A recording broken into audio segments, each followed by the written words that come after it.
Jameson CoWIN Tamil புத்தாண்டு சிறப்பு விற்பனை ஏப்ரல் 11 முதல் 14 வரை 65% வரை தள்ளுபடி.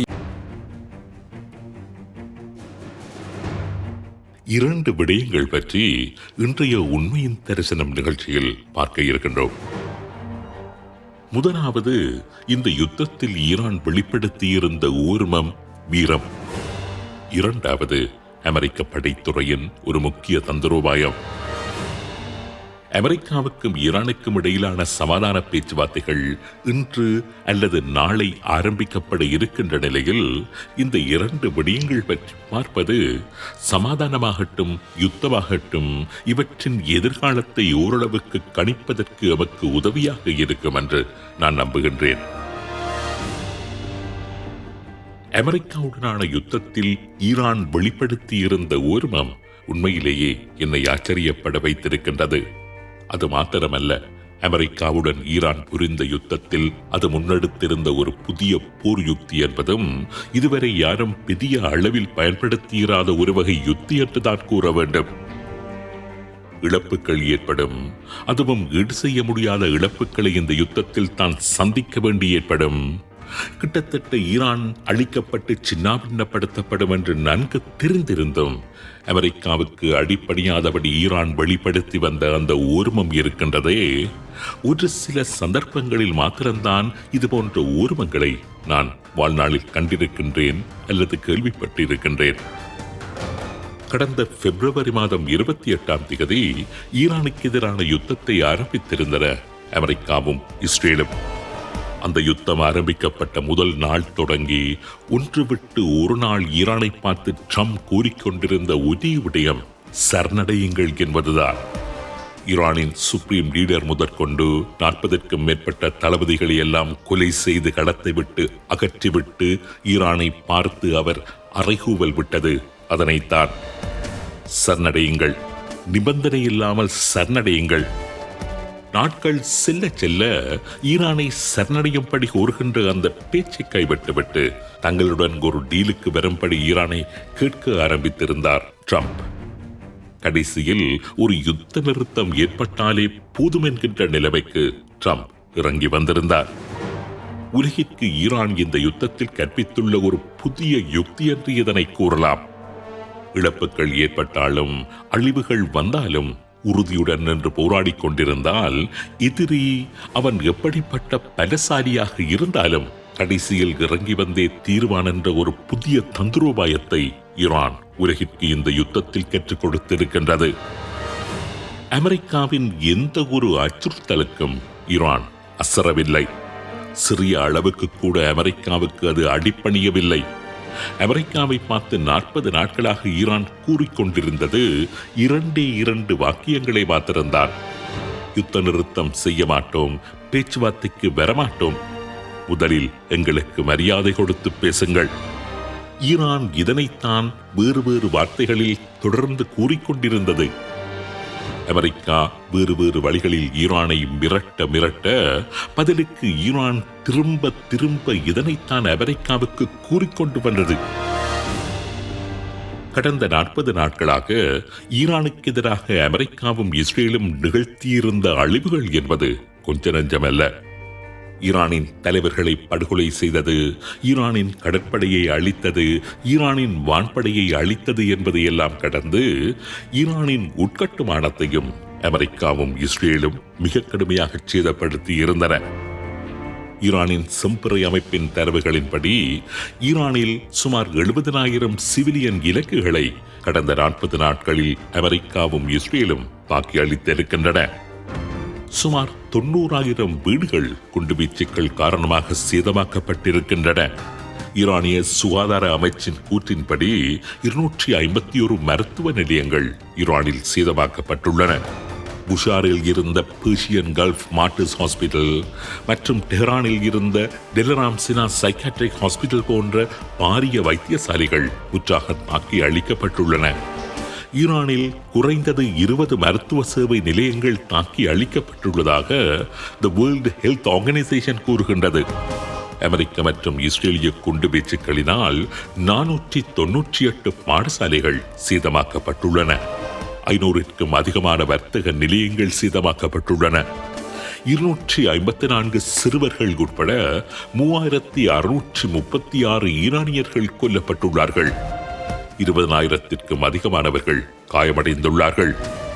3.2 மில்லியன் மக்கள் ஈரானில் இடம்பெயர்ந்துள்ளார்கள். இத்தனை நடந்தும் ஈரான் அமெரிக்காவிடம் மண்டியிடவில்லை. கடைசியில் ட்ரம்ப் கொடுத்த உலகையே மிரள வைத்த அந்த காலக்கெடு, ஈரானின் ஒட்டுமொத்த நாகரிகத்தையே அழித்து விடுவதான காலக்கெடு, அதற்கும் ஈரான் அஞ்சவில்லை. பாலங்களையும் மின்சார நிலைகளையும் தாக்கப் போவதாக காலக்கெடு விதிக்கப்பட்ட போது லட்சக்கணக்கில் திரண்ட ஈரானிய மக்கள் பாலங்களிலும் மின்சார கோபுரங்களை சூழவும் மனித சங்கிலிகளாக அணிதிரண்டு வல்லரசை வெறும் கைகள் கொண்டு எதிர்க்க தலைப்பட்டார்கள். உண்மையிலேயே சரி தவறு என்பதற்கு அப்பால் இந்த யுத்தத்தில் ஈரான் வெளிப்படுத்திய அந்த ஓர்மம் இருக்கின்றதே, அதே போன்ற ஒரு ஓர்மத்தை ஒரு சில சந்தர்ப்பங்களில் தான் நான் கேள்விப்பட்டிருக்கின்றேன். ஒரு இடத்தில் தான் நான் நேரில் பார்த்திருக்கின்றேன். இந்த வாக்கியத்தை நான் எழுதுகின்ற போது இன்றைக்கு சரியாக 17 வருடங்களுக்கு முன்னர் இதே காலப்பகுதியில் இலங்கையின் பிரபல ராஜதந்திரியான டாக்டர் குமார் ரூபசிங்க எனக்கு கூறிய வார்த்தைகள் தான் எனக்கு நினைவுக்கு வந்தன. டாக்டர் குமார் ரூபசிங்க உலக மட்டத்தில் பிரபலியமான ஒரு சமாதான தூதுவர், பீஸ் மேக்கர். கம்ப்ளிக் ரெசல்யூஷன், அதாவது முரண்பாட்டு தீர்க்கை தொடர்பான பல சமன்பாடுகளை உலகிற்கு அறிமுகப்படுத்திய ஒரு வல்லுனர்.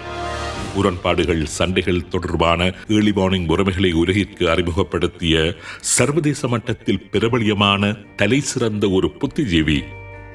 2009ஆம் ஆண்டு இதே காலப்பகுதியில் அப்பொழுது சுவிட்சர்லாந்தில் தங்கியிருந்த எனக்கு தொலைபேசி அழைப்பெடுத்து இலங்கையின் ஆனந்தபுரத்தில் நடந்து கொண்டிருந்த ஒரு சண்டை பற்றி தனது ஆச்சரியத்தை வெளிப்படுத்தியிருந்தார். இலங்கையின் ஆனந்தபுரம் என்கின்ற பிரதேசத்தில் தமிழ் போராளிகள் ஸ்ரீலங்கா படைகளினாலும் வேறு சில நாடுகளின் சிறப்பு படைப்பிரிவுகளினாலும் சுற்றி வளைக்கப்பட்டு அவர்கள் மீது ரசாயன குண்டுகள் வீசப்பட்டு அழிக்கப்பட்டார்கள். 2009ஆம் ஆண்டு மார்ச் மாதம் 29ஆம் தேதி முதல் ஏப்ரல் மாதம் 5ஆம் தேதி வரை நடைபெற்ற அந்த சண்டைகளில் தமிழர் தரப்பில் பிரிகேடியர் தரத்திலான 5 பிரதான தளபதிகளும், கேர்னல் தரத்திலான 19 சிறப்பு தளபதிகளும், லெப்டினன்ட் கேர்னல் தரத்திலான 111 தளபதிகளும், மேஜர் தரத்திலான 252 தளபதிகளும், 689 வரையிலான போராளிகளும் அந்த சுற்றி வளைப்பு சமரில் கொல்லப்பட்டார்கள். ஆனந்தபுர சமர் பற்றி என்னுடன் தொலைபேசியில் ஆச்சரியத்துடன் பேசிய டாக்டர் குமார் ரூபசிங்க தனது வாழ்நாளில் இப்படியான ஒரு வீரத்தையும் ஓர்மத்தையும் பார்த்ததும் இல்லை, கேள்விப்பட்டதும் இல்லை என்று கூறியிருந்தார். பாக்ஸ் அடிப்பது என்று கூறப்படுகின்ற 4 பக்கத்தினாலும் சுற்றி வளைக்கப்பட்ட நிலையில் முல்லைத்தீவின் ஆனந்தபுர பகுதியில் இருந்த அந்த போராளிகளை சரணடையும்படி அல்லது பேச்சுவார்த்தைக்கு வரும்படி சமாதானம் பேசிய குழுவில் தானும் இருந்ததாகவும், அநியாயமாக அழிக்கப்பட போகின்றீர்கள் என்று அவர்களிடம் கூறிய போது சிரித்தபடி தாங்கள் சாவதற்கு தயார் என்று அவர்கள் உரிய குரலில் கூறியதாக என்னிடம் டாக்டர் குமார் ரூபசிங்க தெரிவித்தார். எதிரிகளிடம் சரணடைந்து வாழ்வதை விட மரணிப்பதே மேலென்று அவர்கள் சாதாரணமாக கூறியபடி சண்டையிட்டு மடிந்ததாக அவர் தெரிவித்தார். அதுபோன்ற ஒரு வீரத்தையும் அர்ப்பணிப்பையும் தான் வாழ்நாளில் கேள்விப்பட்டதே இல்லை என்று கூறியதுடன், இப்படிப்பட்ட ஓர்மம் மிக்கவர்கள் தான் வாழ்கின்ற நாட்டில் தனது காலத்தில் இருப்பது கண்டு தான் மிகவும் பெருமைப்படுவதாகவும் என்னிடம் ஆச்சரியம் வெளியிட்டிருந்தார் டாக்டர் குமார் ரூபசிங்க. ஆனந்தபுர சமரையும் ஈரான் யுத்தத்தையும் நான் இங்கு ஒப்பிட முடியவில்லை. அமெரிக்காவின் நெருக்குதலின் போது ஈரான் வெளிக்காண்பித்த அந்த ஊர்மத்தை பார்க்கின்ற போது டாக்டர் குமார் ரூபசிங்க கூறிய அந்த வாக்கியம் எனக்கு நினைவுக்கு வந்ததை இங்கு பதிவு செய்துள்ளேன், அவ்வளவுதான். மற்றொரு சம்பவத்தை இங்கு பகிர்ந்து கொண்டு நிகழ்ச்சியை நிறைவு செய்ய விரும்புகின்றேன். ஈரானுக்கும் அமெரிக்காவுக்கும் இடையிலான யுத்தம் ஆரம்பமாவதற்கு சில நாட்களுக்கு முன்னர் நடந்த ஒரு சம்பவம். ஈரானிய ஆட்சிக்கு எதிராக ஈரானிய மக்கள் புரட்சியில் ஈடுபட்டுக் கொண்டிருந்த நேரம் அது. ட்ரிகரில் வீரர்கள் இருப்பதாகவெல்லாம் கூறி ஈரானை அமெரிக்க விமானங்கள் தாக்கப் போவதாக பிரகடனப்படுத்தியிருந்த ட்ரம்ப் அன்று இரவு ஈரான் மீது அமெரிக்கா தாக்குதல் நடத்தப் போவதாக அறிவித்திருந்தார். உலகமே பதற்றமடைந்திருந்தது. பென்டகன் தயாராக இருந்தது. ஈரான் தனது வான்பரப்பை அவசரமாக மூடியது. பங்குச் சந்தைகள் ஆட்டம் காணத் தொடங்கின. பல நாடுகளும் தமது பிரஜைகளை ஈரானில் இருந்து வெளியேறும்படி கேட்டிருந்தார்கள். உலகமே ஈரான் மீதான அமெரிக்காவின் அந்த தாக்குதலை எதிர்பார்த்து பதற்றத்துடன் காத்துக் கொண்டிருந்தது. தாக்குதல் நடைபெறுவதற்கு சில நிமிடங்கள் இருந்தபோது அமெரிக்க அதிபர் டொனால்ட் ட்ரம்ப் ஈரான் மீதான தாக்குதலை நிறுத்தும்படி கட்டளையிட்டிருந்தார். ஈரானிய போராட்டக்காரர்கள் கொல்லப்பட மாட்டார்கள் என்று ஈரானின் ஆட்சி வழங்கிய உத்தரவாதத்தை தொடர்ந்து தான் ஈரான் மீதான தாக்குதலை நிறுத்த கட்டளையிட்டதாக ட்ரம்ப் ஊடகங்களுக்கு அறிவித்தார். ட்ரம்பை பார்த்து பலரும் நகைத்தார்கள். ட்ரம்ப் காலையொரு பேச்சு மாலையொரு பேச்சு பேசுகின்றவர் என்று ஏளனமாக பேசினார்கள். வளைகுடா நாடுகள் கேட்டுக்கொண்டதற்கு இடங்கவே ட்ரம்ப் பின்வாங்கியதாக சில ஊடகங்கள் தெரிவித்தன. ஈரான் தன் மீது தாக்குதலை மேற்கொண்டுவிடும் என்று இஸ்ரேல் அச்சம் வெளியிட்டதாலேயே ட்ரம்ப் ஈரான் மீதான தாக்குதலை நிறுத்தியதாக சில ஆய்வாளர்கள் கூறினார்கள். ஆனால் உண்மை அதுவல்ல என்பதை பின்னாட்களில் சில அமெரிக்க ஆய்வாளர்கள் வெளிப்படுத்தி இருந்தார்கள். ட்ரம்பின் அந்த செயலை நவீன போரியல் உலகின் முக்கியமான ஒரு போரியல் தந்திரோபாயமாக அமெரிக்க இராணுவ ஆய்வாளர்கள் தற்பொழுது கூற ஆரம்பித்திருக்கின்றார்கள். அந்த நேரத்தில் அமெரிக்காவின் படைத்துறை ட்ரம்பூடாக ஒரு முக்கிய போர் நகர்வை முன்னகர்த்தி இருந்ததாக அவர்கள் கூறுகின்றார்கள். அன்றிரவு ஈரான் மீது அமெரிக்கா தாக்குதல் நடத்தப் போவதாக ட்ரம்ப் ஒரு கால எல்லையை நிர்ணயித்ததை தொடர்ந்து ஈரானில் சில காரியங்கள் அவசரமாக நடந்தன. அந்த காரியங்கள் ஈரானின் அத்தனை படைத்துறை ஏற்பாடுகளையும் அமெரிக்க படையினருக்கு அப்பட்டமாக அம்பலப்படுத்தியிருந்தன.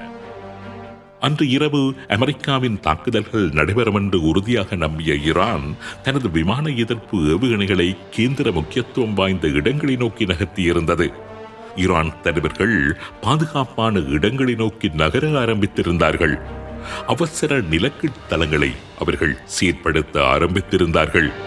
ஈரானின் அவசரகால தொலைத்தொடர்பு பொறுப்புகளையும் அவர்கள் செயற்படுத்த தலைப்பட்டார்கள். கட்டளை பீடங்களை மீள வரையறை செய்தார்கள். உண்மையிலேயே எங்கிருந்து கட்டளைகள் செல்கின்றன என்கின்ற பாதையையும் அவர்கள் அந்த தருணத்தில் வெளிப்படுத்த ஆரம்பித்திருந்தார்கள். கட்டளைகளை பிறப்பிக்கின்ற தலைவர்கள் தளபதிகள் எங்கெங்கெல்லாம் மறைந்திருக்கின்றார்கள் என்பதையும் அவர்களது செயற்பாடுகள் வெளிப்படுத்தி இருந்தன. செய்மதிகளுக்குட்பட பல்வேறு இலத்திரனியல் உளவுச் சாதனங்களையும் தமது உள்ளூர் உளவாளிகளையும் மிக நெருக்கமாக செயற்படுத்தியிருந்த அமெரிக்காவும் இஸ்ரேலும் ஈரானின் அந்த காரியங்கள் அத்தனையையும் அறிந்து கொண்டன. ஒரு அவசர காலத்தின் போது உண்மையிலேயே ஈரான் எப்படி செயற்படும் என்பதை முகர்ந்து பார்த்து கணக்கிட்டுக் கொண்டது அமெரிக்க படைத்துறை. அன்றைய தினம் அமெரிக்கா மேற்கொண்டது ஒரு படை நடவடிக்கை அல்ல, நுணுக்கமான ஒரு உளவு நடவடிக்கை.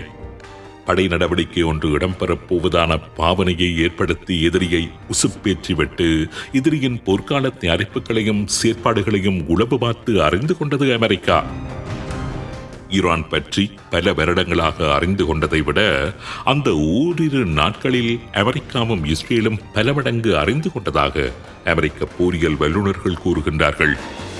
பிப்ரவரி மாதம் 28 உண்மையான யுத்தம் ஆரம்பமான போது ஒரே நாளில் ஈரானின் தலைமைகள் அத்தனையையும் அளித்ததுடன் ஈரானின் வான் பாதுகாப்பு ஏவுகணைகள் உட்பட அதனது மரபு செயற்பாடுகளையே அமெரிக்காவும் இஸ்ரேலும் சீரழிக்கும்படி செய்ய முடிந்தது அதனால் தான் என்று அவர்கள் கூறுகின்றார்கள்.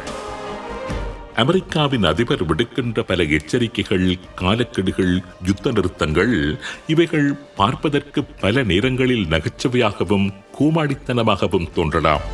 ஆனாலும் அவைகளுக்கு பின்னால் ஒரு இராணுவ நகர்வு இருப்பதற்கான சாத்தியத்தையும் நாம் இலகுவாக கடந்து சென்றுவிட முடியாது. சில போரியல் நுணுக்கங்கள் எங்களால் புரிந்து கொள்ள முடியாத அளவுக்கு நவீனமானவைகளாக இருக்கலாம். சில நகர்வுகள் எங்களது கற்பனை கட்டாத அளவுக்கு விசாலமானவைகளாக இருக்கலாம். தற்பொழுது அமெரிக்கா முன்வைத்துள்ள யுத்த நிறுத்தமாக இருக்கட்டும், இன்று பாகிஸ்தானில் ஆரம்பமாக இருக்கின்ற பேச்சுவார்த்தைகளாக இருக்கட்டும், இவைகளையும் கூட நாம் இப்படியான ஒரு கண்ணோட்டத்தில் தான் பார்த்தாக வேண்டும். ஆக ஆபத்து இன்னமும் இந்த உலகத்தை விட்டு நீங்கவில்லை.